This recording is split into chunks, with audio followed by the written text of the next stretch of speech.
Many people in the audience came up to me afterwards and said, "How did you know to tell my story?"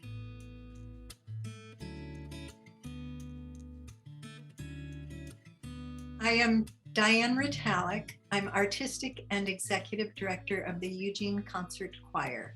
We commissioned a major work. The name of the work is Shadow and Light, an Alzheimer's Journey. Both my mother and my grandmother had Alzheimer's disease. As a young child, my grandmother was just amazing, and she was like the main person sort of in charge, and she was just very high energy. And so it was so tragic to see such a dynamic woman succumb to Alzheimer's disease. This is the note to call my daughter. This is the note to call my daughter. This is the note to call my daughter.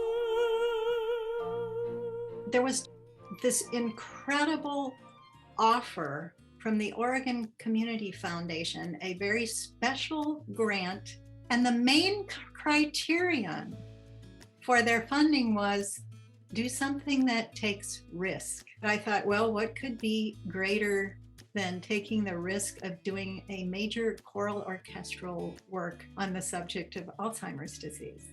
I applied for the grant and it was awarded. And then there's a very fine female composer in Portland. And I thought, okay, let's add to this and have a woman composer. I think in a way it was actually fortunate. Joan is one of the few people who hadn't had any contact with people with dementia. And so she had really fresh eyes, which I think is one of the strengths.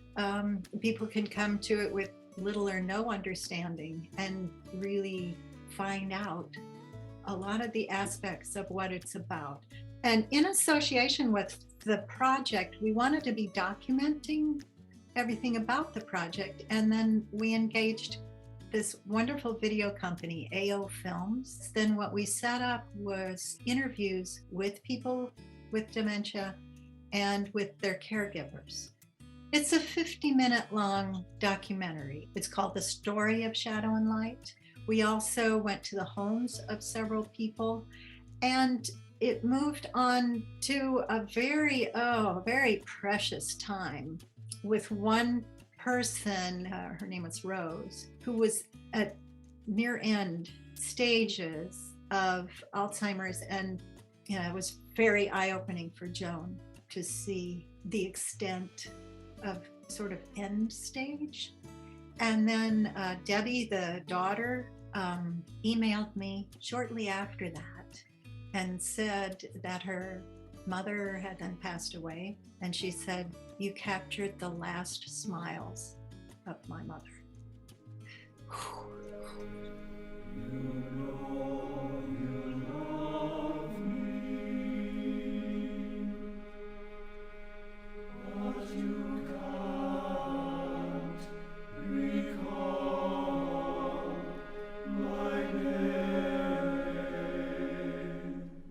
The work is very honest, very authentic. We would go through a movement and then we'd have to just take a break while everybody wiped their tears. Most of the people would be crying through most of the rehearsal at the beginning. And we had to cope with that to the point where it was like, we have to provide the beauty and the expression of the piece so the audience can go through their emotions. So we need to get past this. And we even handed out packets of tissues to the audience. They were grateful for that. It's a very beautiful and very healing work. I think it gives a great deal of dignity that the person is still there. Is still there. I just feel like this work has a long life. It's not on a subject that's going to go away. More and more people are affected. More and more people are aware that it can touch their lives as well.